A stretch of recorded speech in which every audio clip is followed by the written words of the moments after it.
Hi friends, రీసెంట్గా జమ్మూ కాశ్మీర్లో పాకిస్తాన్ చేసిన టెర్రర్ అటాక్ గురించి మీ అందరికీ తెలుసు. అయితే దీని కారణంగా ఇప్పుడు పాకిస్తాన్ ప్రపంచంలో ఒక ఒంటరి దేశంగా మారబోతుంది. చాలా ముస్లిం దేశాలు కూడా ఇప్పటికే పాకిస్తాన్తో స్నేహాన్ని వదులుకోవడానికి డిసైడ్ అయ్యాయి. వాటిలో టర్కీ, ఖతార్ వంటి దేశాలు కూడా ఉన్నాయి. గతంలో వీటికి మనకు వాణిజ్యపరమైన ఒప్పందాలు లేనప్పటికీ ఇప్పుడు అవి మనతో నిలబడాలనుకుంటున్నాయి.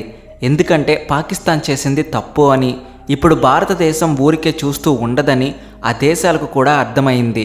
ఇప్పటికే పాకిస్తాన్కి వ్యతిరేకంగా మనం తీసుకుంటున్న చర్యలు ఈ ఆలోచనకు బలం చేకూర్చాయి. పాకిస్తాన్ మీద మన దేశం చేస్తున్న దాడిని ఆ దేశాలు గుర్తించాయి. ఇలాంటి సందర్భంలో పాకిస్తాన్తో స్నేహం చేయడం మంచిది కాదని అవి భావిస్తున్నాయి. భారత్ వైపు నిలబడడం ద్వారా మన దేశంతో మంచి సంబంధాలు కలిగి ఉండొచ్చని, దీని ద్వారా ఆయా దేశాలలో జరుగుతున్న ఉత్పత్తులను మన దగ్గర అమ్ముకోవచ్చని, ఆయా దేశాలలో వెలికి తీస్తున్న చమురును మన దేశానికి ఎగుమతి చేయడం ద్వారా వాళ్ళకి ఒక మంచి మార్కెట్ దొరుకుతుందని భావిస్తున్నాయి. ఇంతకుముందు సౌదీ అరేబియా వంటి దేశాలు మాత్రమే మనకు చమురును ఎగుమతి చేస్తున్నప్పటికీ ఇప్పుడు ఆ దేశాల సంఖ్య పెరుగుతుంది. ఇదే సందర్భంలో పాకిస్తాన్ పెంచి పోషిస్తున్న టెర్రరిజం ఏనాటికైనా పాకిస్తాన్తో పాటు ప్రపంచంలోని ఇతర దేశాలను నాశనం చేస్తుందని వాళ్ళు గుర్తించారు. ఈ కారణంగా చాలా ముస్లిం దేశాలు పాకిస్తాన్తో సంబంధాలు తెంచుకోవడానికి రెడీగా ఉన్నాయి. మరి ఏంటా దేశాలు? ఏ దేశం ఎందుకు మనతో సంబంధాలు పెంచుకోవాలనుకుంటుంది? ఇలా జరగడం ద్వారా పాకిస్తాన్ ఏకాకిగా మారబోతుందా? ఇలాంటి ఎన్నో విషయాలను ఈ వీడియోలో తెలుసుకుందాం. ఇలాంటి మరెన్నో ఇంట్రెస్టింగ్ వీడియోలను చూడడానికి ఇప్పుడే మా ఛానల్ను సబ్స్క్రైబ్ చేసి బెల్ ఐకాన్ను యాక్టివేట్ చేసుకోండి. ఇక వీడియో స్టార్ట్ చేద్దాం. పహల్గామ్లో పాకిస్తాన్ చేసిన దాడి వల్ల మన దేశంలో 26 మంది చనిపోయారు. ఈ టెర్రర్ అటాక్ కారణంగా ఇప్పుడు ఇండియా, పాకిస్తాన్ల మధ్య ఉద్రిక్తతలు పెరుగుతున్నాయి. ఇప్పుడు మీరు భారత్ మీడియా లేదా పాకిస్తాన్ మీడియాలో ఎక్కడ చూసినా దీని గురించే వార్తలు వస్తున్నాయి. పాకిస్తాన్కు చెందిన ఉన్నతాధికారులు దీని గురించి మాట్లాడుతూ భారత్ను రెచ్చగొట్టడానికి ప్రయత్నిస్తున్నారు. దీన్ని బట్టి పాకిస్తాన్ యుద్ధానికి మద్దతిస్తుందని అర్థమవుతుంది. దీనిని ఆపడానికి భారత్ పాకిస్తాన్కు వ్యతిరేకంగా ఎన్నో కఠినమైన నియమాలు తీసుకుంటుంది. అందులో భాగంగా సింధు నదీ జలాల ఒప్పందాన్ని రద్దు చేసింది. ఇప్పుడు పాకిస్తాన్లో దీనివల్ల కరువు రాబోతుంది. ఎందుకంటే సింధు మరియు దాని ఉపనదుల నుండి మాత్రమే పాకిస్తాన్ దాదాపు 80% వ్యవసాయాన్ని, 30 నుండి 40% విద్యుత్ ఉత్పత్తిని కొనసాగిస్తుంది. పాకిస్తాన్లో చాలా నగరాలు ఈ నదుల నుండి వచ్చే నీటితో తాగునీటి అవసరాలు తీర్చుకుంటున్నాయి. ఇప్పుడు మనం ఈ నీటిని వాళ్లకు వెళ్లకుండా చేస్తే వాళ్ళకి యుద్ధాన్ని ఆపడం తప్ప మరొక ఆప్షన్ ఉండదు అని భారత్ భావించింది. ఇదే సందర్భంలో పాకిస్తాన్ నుండి ఇండియా వచ్చిన వాళ్ళ వీసాలను కూడా క్యాన్సిల్ చేసింది. ఇప్పుడు పాకిస్తాన్ నుండి మన దేశానికి వచ్చిన పాకిస్తానీలంతా తిరిగి వాళ్ళ దేశానికి వెళ్ళిపోవాలి.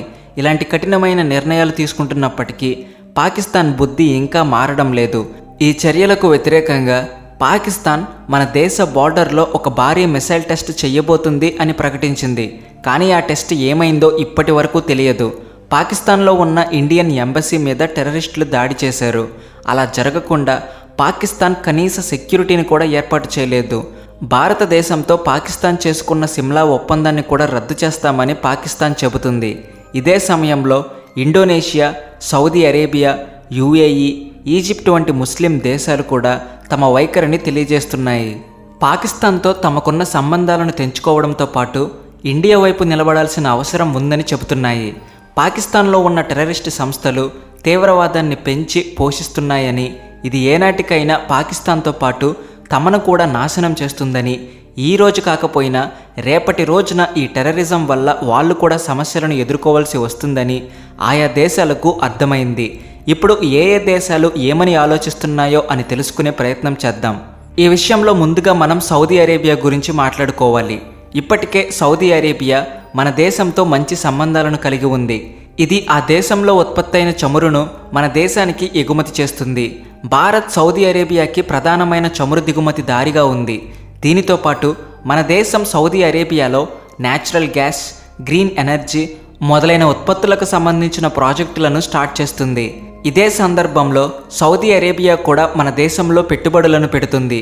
ఎందుకంటే రీసెంట్గా మన దేశం నుండి సౌదీ అరేబియా వంటి దేశాలకు నీటి అడుగు నుండి భారీ పైప్లైన్ను ఏర్పాటు చేసే ప్రాజెక్టు గురించి చర్చలు జరిగాయి. ఇది ఏర్పాటు చేయడం ద్వారా సౌదీ అరేబియా నుండి నేరుగా మన దేశానికి పెట్రోల్ను దిగుమతి చేసుకోవచ్చు. అదేవిధంగా మన దేశం నుండి గ్రీన్ ఎనర్జీ వంటి పునరుత్పాదన వనరులను సౌదీ అరేబియాకి ఎగుమతి చేయొచ్చు. ఇంకా మన దేశానికి చెందిన L&T సంస్థ సౌదీ అరేబియాలో ఇన్ఫ్రాస్ట్రక్చర్ డెవలప్మెంట్, విద్యుత్కు సంబంధించి అనేక ప్రాజెక్టులను నిర్వహిస్తుంది. ఇది కేవలం మన దేశంతో మంచి సంబంధాలు కలిగి ఉండడం వల్ల మాత్రమే కాదు, ప్రపంచంలోనే ఇతర దేశాలతో పోల్చుకున్నప్పుడు మన దేశం తక్కువ ఖర్చుతో మంచి అభివృద్ధిని ఇవ్వగలదు. మన దేశానికి చెందిన సంస్థలకు ఆ సామర్థ్యం ఉంది. కాబట్టి భారత్ వంటి దేశాలతో మంచి సంబంధాలు కలిగి ఉండడం వాళ్ళకి కూడా అవసరం. ఇదే సందర్భంలో సౌదీ అరేబియా పాకిస్తాన్ నుండి తమ పెట్టుబడులను ఉపసంహరించుకుంటుంది. పహల్గామ్లో జరిగిన టెర్రర్ అటాక్ మీద సౌదీ అరేబియా కూడా స్పందించాల్సిన అవసరం ఉంది. ఎందుకంటే ఇది జరిగినప్పుడు మన ప్రధాని నరేంద్ర మోడీ సౌదీ అరేబియాలో పర్యటిస్తున్నారు. ఇదివరకే సౌదీ అరేబియాకు మనకు మధ్యలో మంచి సంబంధాలు ఉన్నాయి. కాబట్టి వివిధ బానిత్వపరమైన ఒప్పందాల గురించి చర్చించడానికి మోదీ అక్కడికి వెళ్ళారు. కానీ ఈ సంఘటన జరిగిన తర్వాత మోడీ అక్కడ తన మీటింగ్స్ అన్నీ క్యాన్సిల్ చేసుకుని ఇండియాకి తిరిగి రావాల్సి వచ్చింది. Saudi Arabia crown prince Mohammed bin Salman vision 2030లో భారత్ ప్రధాన భాగస్వామి. ఈ కారణంగా భారత్కు నష్టం కలిగించే ఏ దేశంతోనైనా సౌదీ అరేబియా క్షణాలలో సంబంధాలను తెంచుకోవడానికి సిద్ధపడుతుంది. తర్వాత UAE. ఈ దేశానికి భారత్తో ఉన్న చారిత్రాత్మక సంబంధం గత దశాబ్దంలో కొత్త శిఖరాలకు చేరుకుంది. ఇప్పుడు భారత్ UAE ఇండియన్ కరెన్సీని ఉపయోగించి ఎగుమతి దిగుమతులు చేసుకోవడం మొదలుపెట్టాయి. అంటే ఇప్పుడు UAE మన రూపాయిని తీసుకుని మనకు చమురుని ఎగుమతి చేస్తుంది. రీసెంట్గా ఈ రెండు దేశాల మధ్య వాణిజ్యం $85 బిలియన్ చేరుకుంది. భారత్కు UAE మూడవ అతిపెద్ద ఎగుమతిదారుగా ఉంది.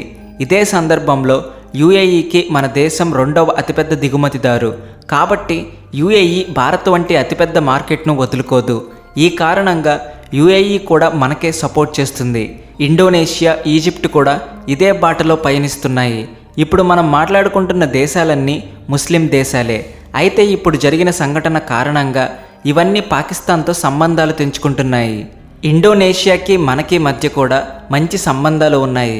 మన దేశం ఇండోనేషియా బీచ్ బిజినెస్లకు, ఫుడ్ ప్రాసెసింగ్ సంస్థలకు సహాయం చేస్తుంది.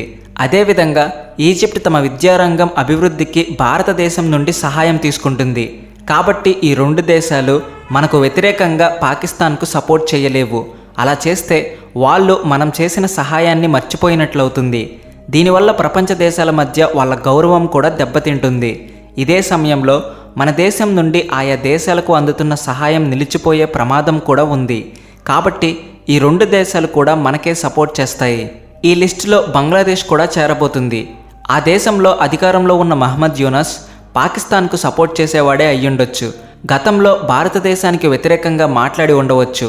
కానీ ఇప్పుడు పరిస్థితులు వేరే రకంగా ఉన్నాయి. ఆయన చేసిన పనుల కారణంగా ప్రస్తుతం భారతదేశం నుండి వాళ్ళకందే సహాయం నిలిపివేయబడింది. ఇలాంటి సందర్భంలో బంగ్లాదేశ్ పాకిస్తాన్కు సహాయం చేస్తే భారత్ పాకిస్తాన్తో పాటు బంగ్లాదేశ్ మీద కూడా కఠినమైన చర్యలు తీసుకోగలరని బంగ్లాదేశ్కు అర్థమయ్యే ఉంటుంది. కాబట్టి ఇది డైరెక్ట్గా మన వైపు నిలబడకపోయినా పాకిస్తాన్కి కూడా సపోర్ట్ చేయకుండా తటస్థ వైఖరిని కొనసాగించే అవకాశం ఉంది. ఇక టర్కీ గురించి మాట్లాడుకుంటే గతంలో టర్కీ పాకిస్తాన్తో మంచి సంబంధాలనే కలిగి ఉంది. కొన్ని సందర్భాల్లో వాళ్ళకి సంబంధించిన డ్రోన్స్ కూడా పాకిస్తాన్కి ఇచ్చారు. అయితే ఇలా చేయడం వల్ల టర్కీ భారత్ల మధ్య దూరం పెరుగుతుంది, సంబంధాలు చెడిపోతున్నాయి. ఇప్పుడు ఆ విషయాన్ని టర్కీ అర్థం చేసుకుంది. కాబట్టి ఇప్పుడు టర్కీ పాకిస్తాన్కు ఎలాంటి సహాయం చేసే అవకాశం లేదు. ఖతార్లో కూడా దాదాపు ఇలాంటి పరిస్థితులే ఉన్నాయి. మన దేశం నుండి చాలామంది ఖతార్ వెళ్ళి పనులు చేసుకుంటున్నారు. దీనివల్ల భారత్కి కూడా మంచి ఆదాయం వస్తుంది. తక్కువ ఖర్చుతో పనివారు దొరకడం వల్ల అది ఖతార్కి కూడా ఉపయోగపడుతుంది. కాబట్టి ఖతార్ కూడా ఇలాంటి సందర్భంలో జాగ్రత్తగా నడుచుకుంటుంది. వీటన్నిటితో పాటు అమెరికా, ఫ్రాన్స్, రష్యా, జపాన్ మొదలైన అభివృద్ధి చెందిన దేశాలు టెర్రరిజాన్ని అణిచివేసే విషయంలో మనకి సపోర్ట్ చేస్తున్నాయి. ఎప్పటికైనా ఈ విషయాన్ని పాకిస్తాన్ అర్థం చేసుకోలేకపోతే భవిష్యత్తులో ఖచ్చితంగా ప్రపంచంలో ఏకాకిగా మిగిలిపోవాల్సిన పరిస్థితులు వస్తాయి. ఇది ఇవాల్టి వీడియో. ఇదంతా విన్న తర్వాత పాకిస్తాన్ మీద మీ అభిప్రాయం ఏంటి కామెంట్ చేయండి. ఈ వీడియోని లైక్ చేసి మీ ఫ్రెండ్స్ అండ్ ఫ్యామిలీ మెంబర్స్కి కూడా షేర్ చేయండి. ఇలాంటి మరెన్నో ఇంట్రెస్టింగ్ వీడియోలను చూడడానికి ఇప్పుడే మా ఛానల్ను సబ్స్క్రైబ్ చేసి బెల్ ఐకాన్ను యాక్టివేట్ చేసుకోండి. దానివల్ల మేము పెట్టే ప్రతి వీడియోని మిస్ అవ్వకుండా చూడవచ్చు. భారత్ మాతాకి జై.